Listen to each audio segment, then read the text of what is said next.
Welcome to the Chess Angle. So we're going to talk about all of these quote unquote internet players who have come to the club and they are tearing up the place. They're shaking the tree. They're rocking the boat. They're doing very well against a lot of these traditional players. And they mostly just have internet skills. It's really kind of fascinating because many people, myself included, would think that the opposite would be true. But they're doing very well.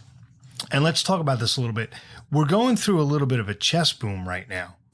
I mean, this is almost, like Fischer-Spassky 1972, when, that was probably the last chess boom in America. Maybe not that much now, but chess is huge right now. It's not just this sort of esoteric game just for nerds. Everybody's playing now. I know online and both at my club, there's players of all walks. I mean, when they walk into the club, I mean, we have lawyers, doctors, electricians, teachers, real estate agents, high school kids, retirees. I mean, you name it. But it's huge right now. And basically what happened with the pandemic, I talked about this in episode 3 a little bit. What happened with the pandemic was, I'm trying to think, we're about a year and a half into it. So like around March 2020 or so, the summer of 2020, when things were really bad and people were afraid to even leave the house and go food shopping, they broke out the chess set. It was like, we're bored. We need something to do. Let's play chess. So people who used to play got into it more. People who have been meaning to play learned how to play. The internet sites were getting like millions of memberships. I mean, chess.com and all those internet sites, I mean, they're loving this, not the, pandemic. I'm not making light of what's a horrible situation, but just in terms of the game of chess, the pandemic has increased participation just unbelievably. So you had people, sort of dusting off the chess set, and then you had people playing online because they couldn't leave the house. And then you add to that, I believe it was October of 2020, you have The Queen's Gambit on Netflix, which is a great series if you haven't seen it. It's about a female chess prodigy. And what's remarkable about that, is not so much that it's about chess, but it was about tournament chess. So The Queen's Gambit made people not only interested in the game, but also in playing in tournaments. So you have that, you have the pandemic. And then, I also thought, and I was wrong about this, that when the pandemic happened and people were playing online a lot, that's where the big increase was. I figured that was going to become like the new normal. I said, all right, people are going to play online. They're not going to want to leave the house and play in live tournaments. And that's going to be like the new thing. And live clubs are going to be finished. It's going to be like a lost thing. And I was completely wrong. In fact, I'm in, one group online with other tournament directors and, we share ideas. And I remember commenting online that, I think live chess is going to really be affected permanently by the pandemic because people are just going to fall in love with online chess. I was wrong. The pandemic has actually increased my membership by almost 50%, if I were to put a number on it. I thought it would be the opposite, but it's not true. And I believe it's because players are realizing that internet chess, can only take you so far. It's nice. It's fun. It's a great way to learn some openings, develop some tactical knowledge, kind of get practice, playing with a chess clock, that type of thing. And it's fun, but there's nothing like live chess. And I think I mentioned this in episode 3, where I talked about internet chess. There's just nothing like sitting across a live opponent, sweating it out, just the tactile experience of touching the pieces. And people are realizing that, So they are playing online, but they're realizing, I'm not really getting enough out of the game. And as I said in the introduction, we're getting a lot of these internet players at the club now in person. And it's really fascinating to see the sort of juxtaposition of them with the, traditional players. many of whom learned, from books, and where the internet was kind of a secondary, later in life type of thing.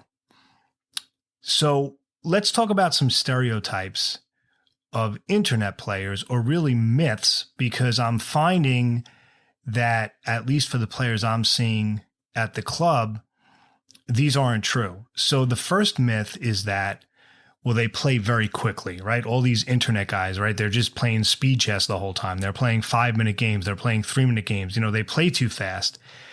But that can be a good thing and a bad thing. Sure, if you play too quickly in a slower time control, like we have a game 90 with a 5-second delay. For those of you new to tournaments, that basically means each player gets 90 minutes for his or her own moves. So it's 90 minutes per player.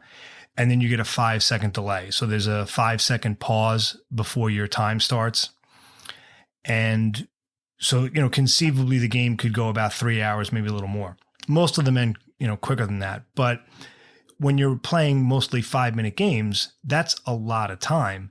But what's happening is a lot of these internet players, they're managing the clock very well, actually. They're taking their time, or, what they're actually doing, even if they're playing a little fast, they end up having excellent clock management. So when they get to, that really tough middle game position, or that really critical end game position, they have enough time on their clock where they can kind of really analyze. Okay, so, we all know those end game positions where it's, it might be a race. Like, okay, if I go after these pawns with my king and he does the same, who's going to queen first? That takes a lot of thought and calculation, usually. And if you're in time pressure, it's very difficult to do that.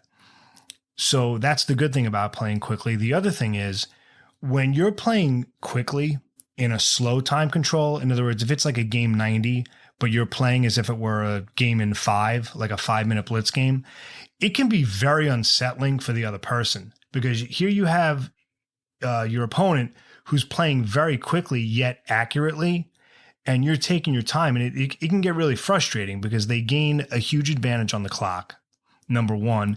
And number two, it's almost like an ego thing. Like, all right, am I playing so poorly that he's able to play so quickly?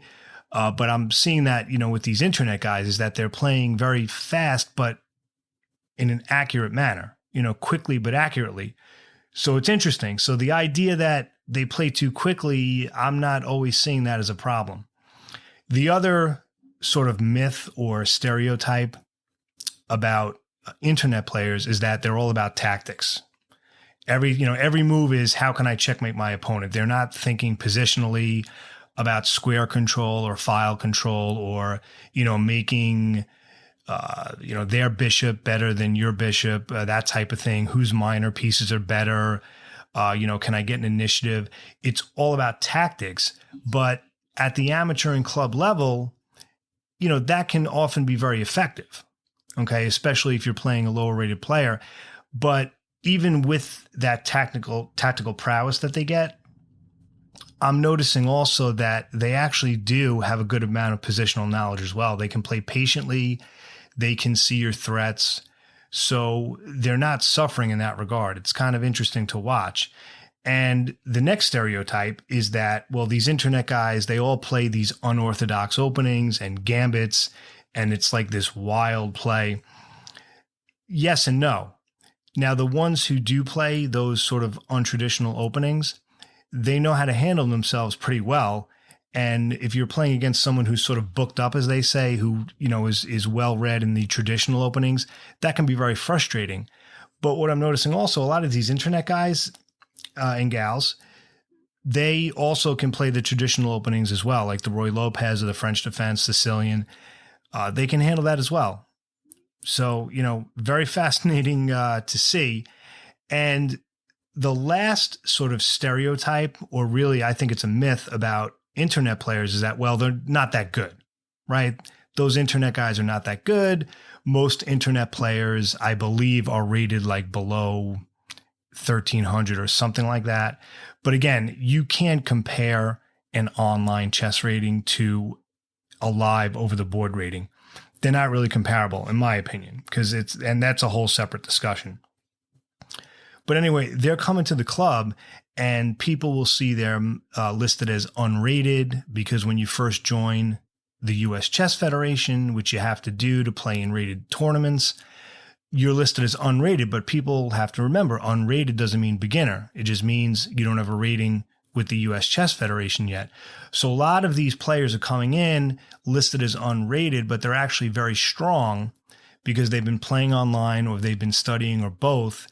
And it's like I said in the opening to this episode, they're just doing very, very well.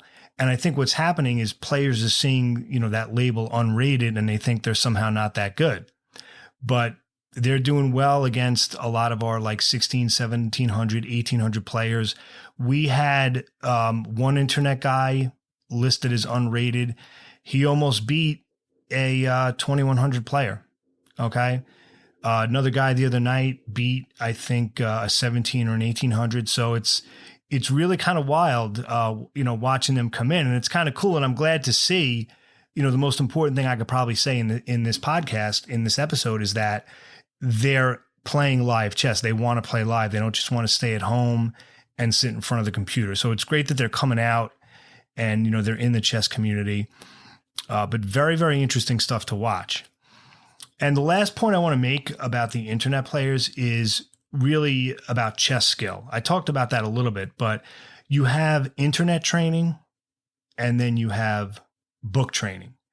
And it's kind of an interesting thing because, many people like myself who've been playing a long time, we learned through books, maybe some basic software. But when we first started, the internet really wasn't a thing. Whereas now, a lot of these internet players, some of them never picked up a chess book because they play online. And in addition, you have a ton of instructional videos. You have online software. You have puzzles. I mean, everything can be done on your computer. I mean, the days of having to crack open a chess book and manually set up the pieces on a physical board, those days are over. And plus you have like online databases now where you can look up games. So for many players like myself who were more traditionally raised as far as how we learned the game, we started with the books, and it wasn't until later on that we got into like the videos and some of the online stuff. But for this new crew coming in, this internet generation, I guess you could call them, the computer is all they know. But if you look at some of the training materials that are available online, I mean, some of it is very, very good. Like, for example, if you go on chess.com, and again, I have no relationship with them at all. I pay the yearly membership just like you do. But I have to say, chess.com's instructional material is outstanding. The videos, the lessons, just fantastic stuff. I mean, you could even go on YouTube, if you don't want to pay for a membership. Plenty of stuff on YouTube, doesn't cost you anything. But it's very interesting seeing the traditional players stack up and compete with the book players versus the internet players, I should say. Very interesting to watch. So just as a general statement, these internet players are coming in and they're doing very, very well, even though most people would think in a live situation, they would have a lot of trouble. So we'll see what happens. It's, making the club very interesting. We're seeing some great games, some great upsets, some very interesting chess positions. And, most important, it's increasing the membership too. So more people want to play live. The internet, apparently, at least for some or for a good amount, is causing them to show up to live events rather than just stay at home. So we'll see what happens. As always, I hope you win your next game. Have a great day.